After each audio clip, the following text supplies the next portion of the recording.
Sarah filed a motion to resume unsupervised visitation. Her claim that the children were now emotionally stabilized and that I was deliberately obstructing the reunification process. That was bold, especially since she had skipped 2 of her own therapy sessions and had failed to respond to CPS follow-up evaluations. But she had something else up her sleeve. Her lawyer filed a motion to suppress the PI's recordings, calling them illegally obtained, despite the judge already allowing them into evidence months ago. It was a long shot, a last-ditch effort to erase her greatest mistake from the record, but it meant we had to face them again in court. Sarah walked into that hearing looking like she'd rehearsed every step. Clean blazer, natural makeup, slight limp. Where that came from, no one knew. Her attorney was different this time, though. Less confident, less smirking.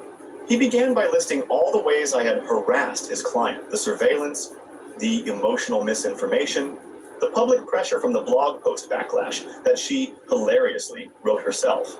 Then he requested that all third-party recordings and affidavits be stricken from the custody record. The judge listened, nodded, then asked a simple question. Are you aware that your client has been non-compliant with 2 consecutive CPS evaluations? Hey, how's it going? Sarah whispered something. Her lawyer adjusted his tie. Hope you're on a better day than me. My client was advised by counsel to pause further evaluations due to emotional distress and pending civil matters. The judge leaned back. So she wants unsupervised visits, but refuses to complete the required mental health. It's my birthday. Technically, my birthday is this Sunday, but I gotta work. Behavior from the children that warrants concern? I hesitated, then said, yes, I have something the court needs to see. How's your day going? Use it unless it became necessary. He allowed it. I pulled out Chloe's note, the one apologizing to her mother for smiling at her. Having a very lonely birthday party. The judge read it silently, then read it again. He looked up slowly. You said this was found in the child's backpack? Yes, sir. He turned to Sarah. I want to be very clear. This is the second written artifact from 2 separate children, expressing fear of emotional retaliation.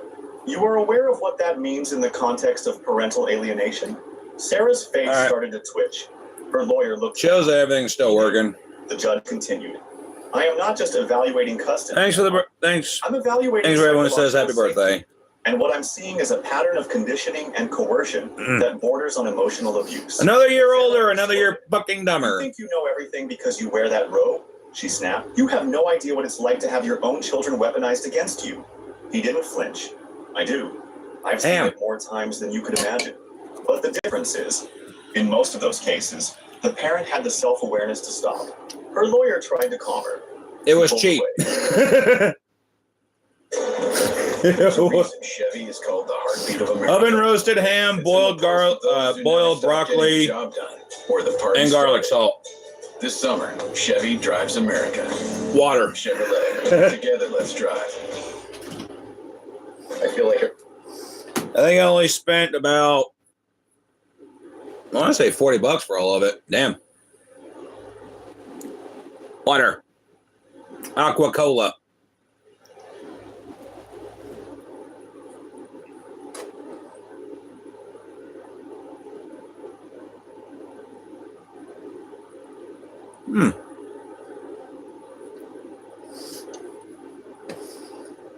Another fucking year of debt collectors harassing my ass.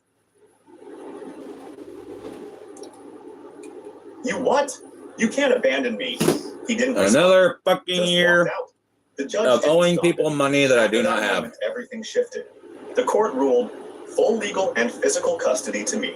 Supervised visitation suspended until Sarah completed a full psychiatric evaluation and received clearance from the court-appointed therapist.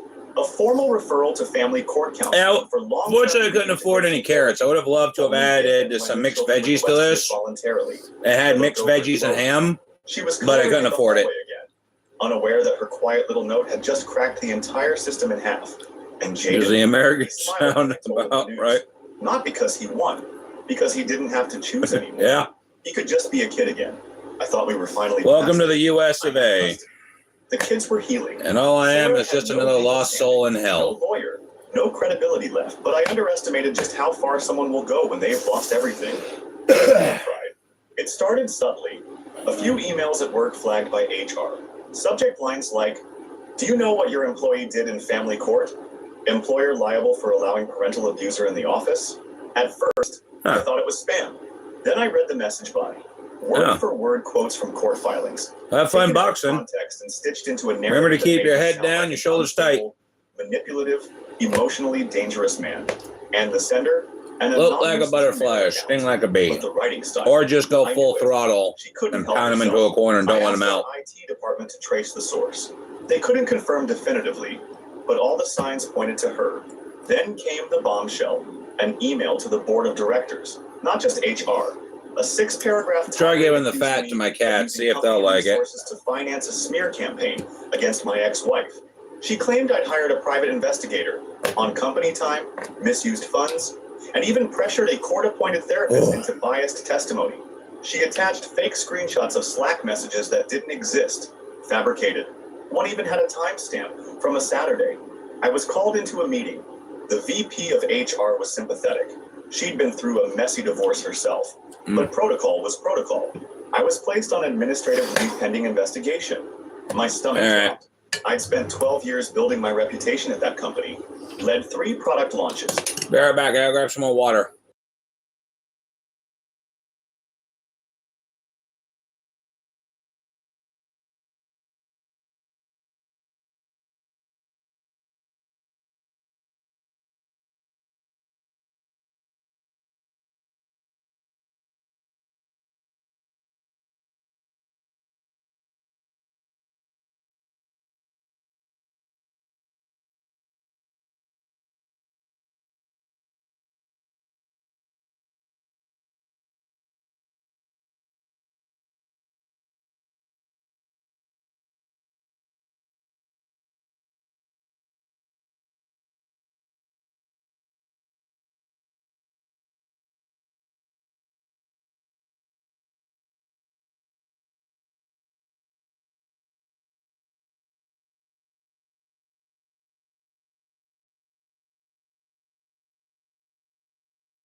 Okay, I'm back.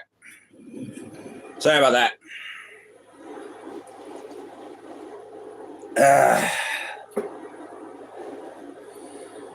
And finally, give me one quick second.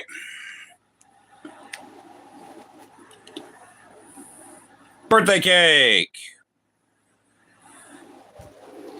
It's kind of sad when you have to buy your own damn birthday cake, right?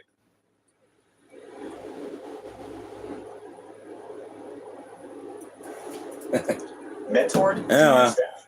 Stayed late, traveled, sacrificed. Now, one email was enough to shake it all, but that wasn't the end. Because Sarah didn't stop at emails. She posted an open letter on LinkedIn. Yes, LinkedIn. What happens when the courts get it wrong? A mother's story. Again, no names. She didn't need there was so much shit I should have had done today, but I could not just work up the motivation to do anything. Hypocrisy. It got traction. People commented. Mostly went to CSL, got $65. My boss's boss. Got enough groceries to last me to next week. The board was livid. I was asked to provide and got myself my birthday cake. Literally just have this time next year, both those damn cars will finally be paid off. My lawyer stepped in fast. And I can finally start saving money again because living like this is bullshit. CPS findings, the audio recordings, the incident where Sarah's own especially when you've got about 5 different fucking companies calling you up saying, you owe us money, you owe us money. Well, no shit. The general counsel of the company, someone I barely knew, called me personally. I don't normally do this, she said, but I wanted to let you know. Not just the IRS, man. You got credit lending agencies who will harass the fuck out of you just because you took $500 from them. Continued public defamation, harassment of corporate That's going to fall. Dissemination of knowingly false claims will result in legal action. We served it via certified mail. Sarah didn't respond directly, but her LinkedIn post... Oh, that cream cheese icing, that's delicious. Gone. And then, a week later, her employer, a small private school where she worked part-time in admin, placed her on leave. Why? Because parents found her blog, not the LinkedIn post. The media Zira needs to head back to your Hobbit hole. One of them, a woman I'd never met, reached out to me. Hi. It's more of a burrow than a hobbit hole, and I'm also too big to be a hobbit. I think your ex-wife is trying to manipulate a lot of people. 6'2". Until I read what the court actually The whole said. goddamn world is just too small for me. Sarah had been posting there under a fake name. Justice for Mom 89. It was bad. Accusations. Fantasies. Oh, well. At one point, she wrote, "If I can't get my kids back, I'll make sure he loses everything. That's what a narcissist deserves." She posted that publicly. Under a man. IP. Yeah, My lawyer fuck. smiled grimly. Game Stay on the fork, damn it. The protective motion with the court. Submitted the forum posts. Submitted the LinkedIn screenshots. Oh, I wish I had some milk with this. The judge I really wish I had some milk. Oh, man.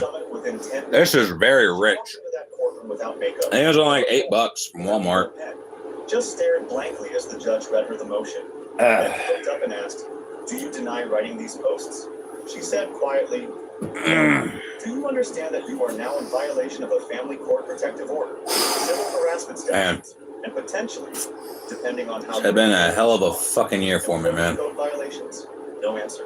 He issued a gag order, filed under... Found out my older sister's in federal prison. She's going to be there for a long-ass time. Like a mask finally melting. When I got home That's about the best fucking news I had all year. I sat on the couch and stared at the... Maybe this time he'll finally force her ass to get clean. After everything, she went after the one thing I had left. But she's had the past 20 years to get her fucking act together and get clean, and she's refused to do so. That was the moment I realized something. She hadn't destroyed me. She'd exposed herself. In trying to take me down, she proved everything I said from day one. Not just to the court, not just to HR, but to the world. And now I had it all. The kids, the truth, and peace. Never gonna see my damn niece again. Sunday morning, I was making pancakes with Fucking Child Protective Services stepped in, took her away from my sister. Hello? A pause. I think you can all see how I fucking live. I can't take care of a child. I had to tell him that much. Then it's Hannah, Sarah's sister. I blinked. Hannah and Sarah had... I have no idea Not since well where that before 6-year-old little girl is to this day, but I miss her. Once at our wedding, and once at Jaden's 3rd birthday. She lived out of state, Oh, well. and Sarah always referred to her as the unstable one. Now she was calling me. "Listen," she said. "I debated for a long time whether to do this." I think maybe it's better she doesn't even remember who I am Sarah's anymore. last stunt, I couldn't stay quiet. "What stunt?" I asked cautiously. She sighed. "She emailed our mother last week. Claimed you were planning to take the kids out of the country. That she was terrified you'd disappear." Guess if I had to say anything to her, it'd be forgive me and forget me. She's unraveling, Josh. But you need to know, this didn't start with you. I leaned against the counter, staring at Chloe's crayon-streaked cheeks. Hannah went on. Sarah was always like this, controlling, spinning stories. I spent most of my... I wish my mom was still here to be with me. My parents thought she was the golden child, and I was the rebellious... I have no idea where the hell my dad is. It was survival. I didn't know what to say. She continued, voice trembling. The way she talks about you now, it's how she used to talk about our dad. Except he never did the things she claimed.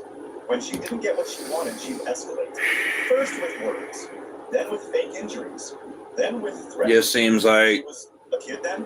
Hannah gave a sad laugh. I'm 34 years old and I'm hitting School counselor that our dad hit her. the time in life when life starts taking things away from me. Bruises with makeup. CPS got involved. My mom defended her. The only thing I really got left is my brothers That story. Crippling debt and a bunch of fucking aches and pains as I get older. Learned what to say, how to twist things. She always made herself a victim, no matter who she hurt. And when people got wise, she'd discard them. Enough of the pity party. Enjoy what I've got, right? Sat down slowly. Chloe brought me a pancake shaped like a star. I smiled, but my heart was heavy. She told me you were crazy, I said, that you'd always hated her. I believed she needed help, Anna replied. I still do. But the way she's using your kids, my niece and nephew, to fight her battles, that's the line. She took a breath. Josh, I have emails, old ones, from Sarah to me, from when you two were still married. If you ever need them, they're yours. Emails? God, this is very rich. Frame situations to influence custody if you ever divorced. She was prepping this years ago. My stomach twisted. She planned it long before we ever signed the separation papers. Just call me Ash. Before the custody hearings, before the PI, before the notes, before Jaden whispered the truth. She mapped out how she'd burn it all down and blame me for the ashes. Hannah added quietly. She even joked once that the judge would always believe the mom, especially if the dad had a job and a temper. I don't know. Oh, man. I know that now.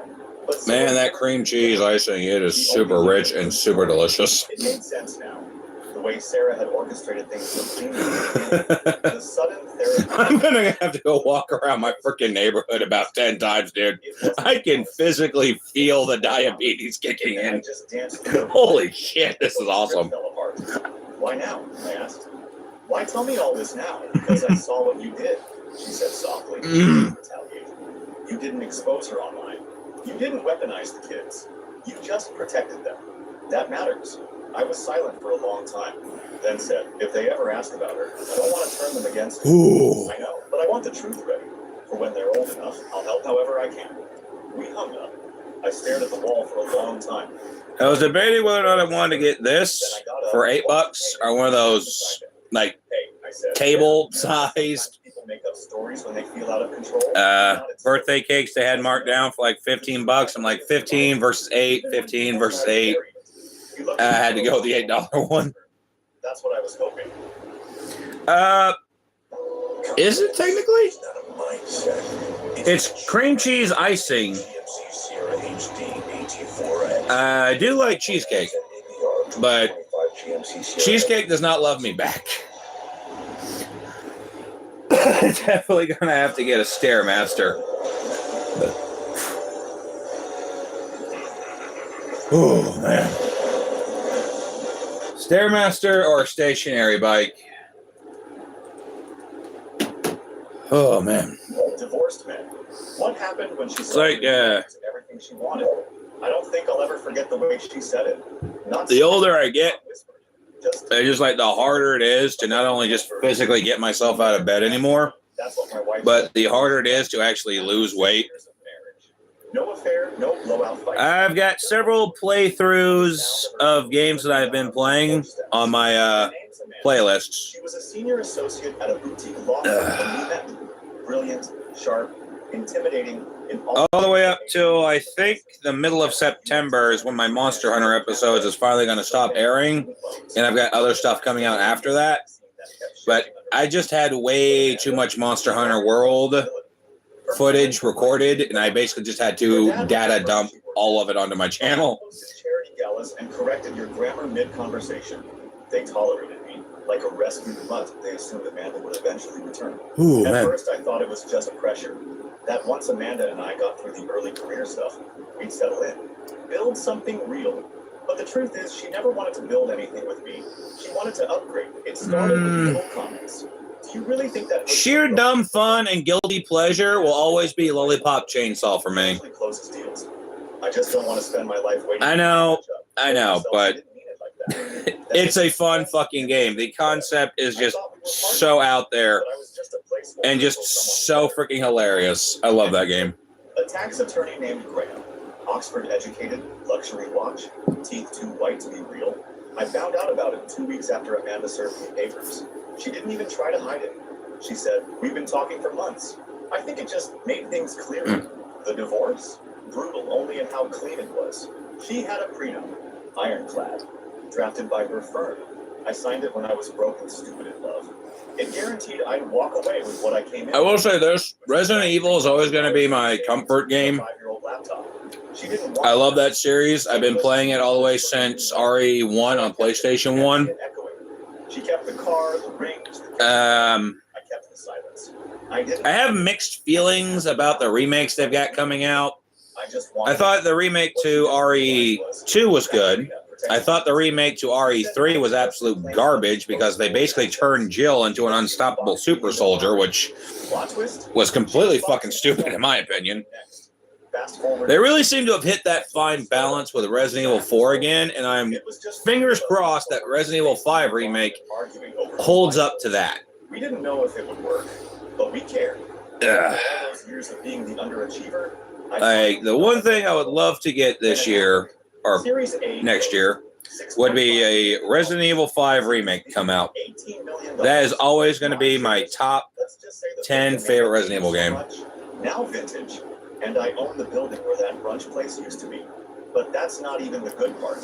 The real prize was Sophia. I met her at a design workshop. She wasn't loud or flashy or rude. She was curious. I want to say Didn't cut people down.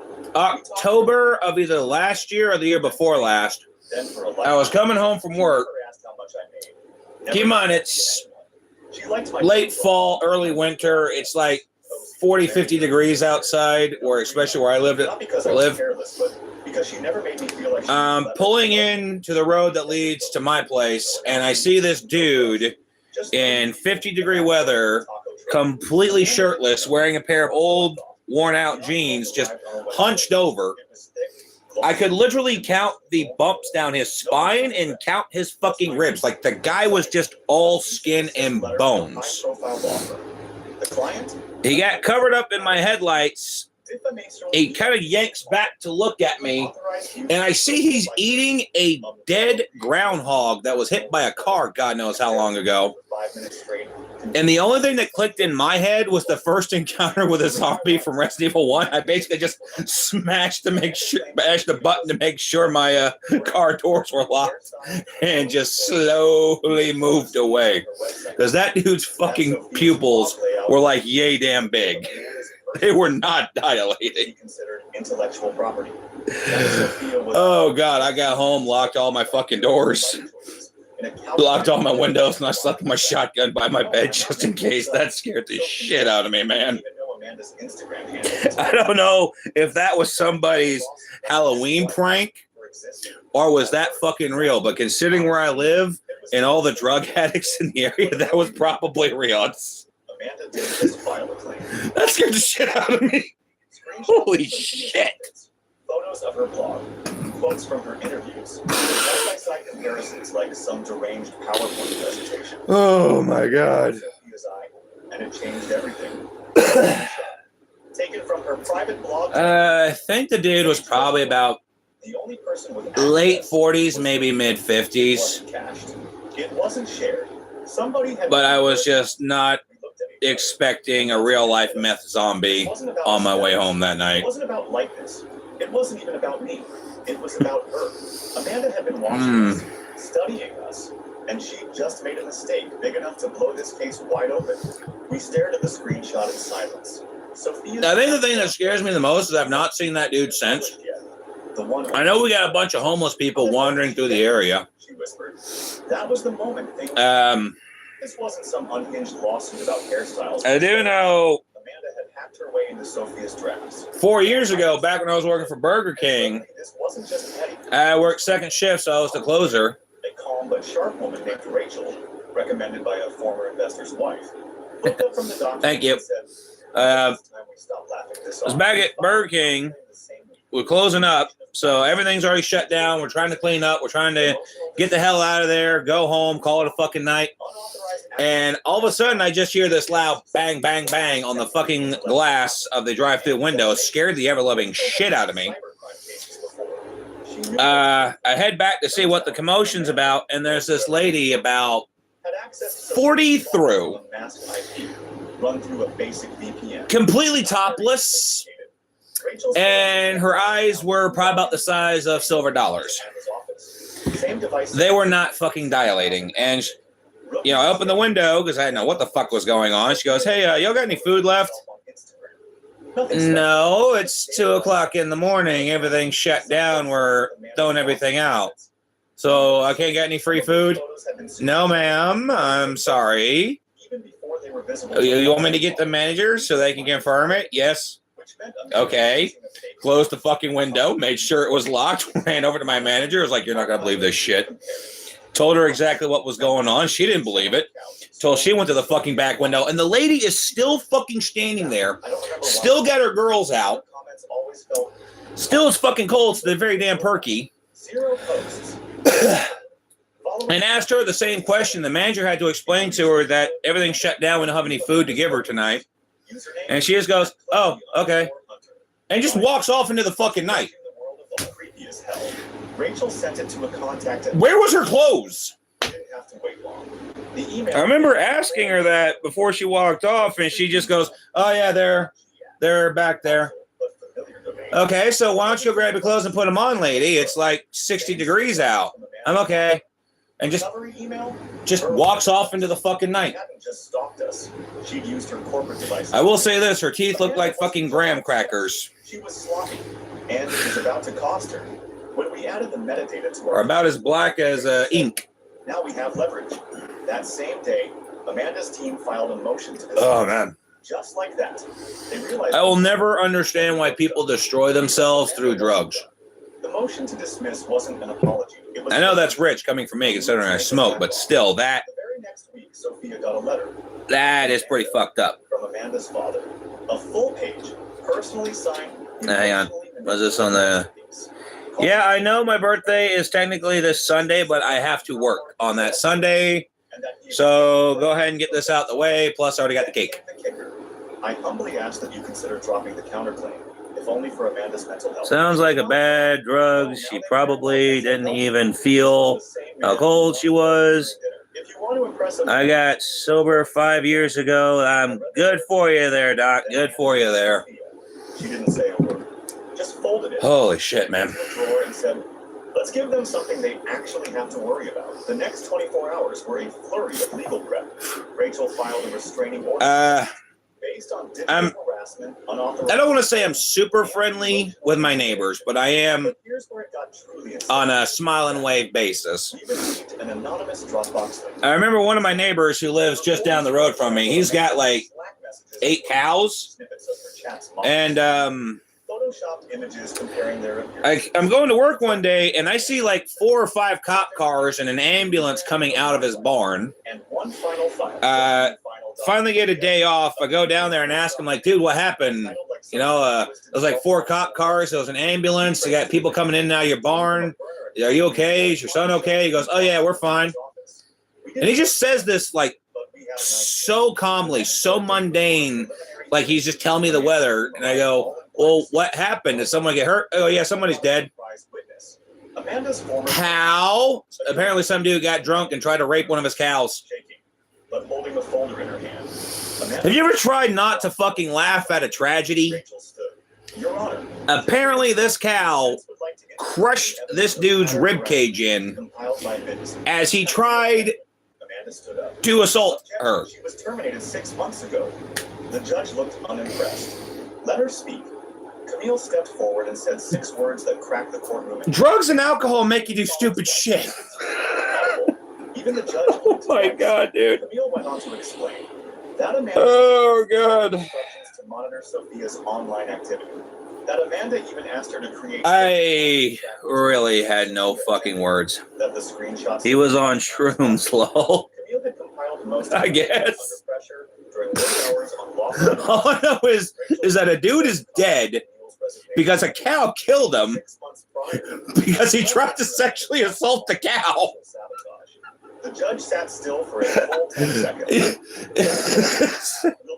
I can't help but laugh at this tragedy. That's when Amanda finally broke. She stood, slammed her hand on the table, and said, "She stole my life." No one. Oh my God. The judge gave her a single look. Calm, cold. Sit down, miss.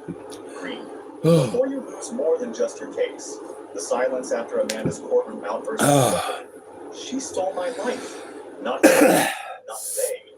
Another one of my neighbors just she, the woman she never met. The cow was looking nice under the moonlight. Well, probably. He's got the Florida cow, so the iconic black and white spotches or white with black spotches cows that you see everywhere. That's the kind that he's got. These things are about 6 to 8 foot and weighs about 2 tons of pure fuck you meat. And that idiot found out the fun way. Everybody's gonna be there. Your friends, your family, your coworkers. And when that veil comes off, There's a reason, I Chevy. know another one of my neighbors, he's got goats. It's in the pulse of those. And I swear to God, goats are the spawn of Satan. You cannot change my mind. This summer, Chevy drives America. Because at this point, Together, the goat knows what he's doing is wrong. He doesn't care. It doesn't matter how my neighbor tries to fence in this damn goat. He just takes it as a challenge because he keeps escaping the enclosure. Dude has got an 8-foot 8-foot chain link fence with barbed wire linking back over it like a freaking prison cell. And this goat still gets the fuck out. She said it wasn't stalking. She said it was. How, I do not know. But imagine coming home from grocery shopping and your neighbor's goat's in the middle of the driveway head-butting another dude's car. We were holding documented proof of months of possession. At this point, dude, just put a roof over that corral because he's going to find a way out. Filed for protective relief, claiming Camille had violated an NDA. The judge rejected it in 5 seconds flat. Abuse Oh. is not protected by contract. That is one smart fucking Amanda goat. was cooked, but she still didn't stop. A few days later, Sophia got an email. All right. Subject: read. Your request. I got to finish doing my laundry, Sophia had and I'm going to call it a day here. Someone used Thank everyone who stopped by. Keep in mind, I will be game live streaming tomorrow at 5 Eastern Standard Time. When we follow the email, Y'all have a beautiful day. for the cancellation request, I'm going to go cry myself to sleep like a man. the address used in Amanda's phone. That's when Sophia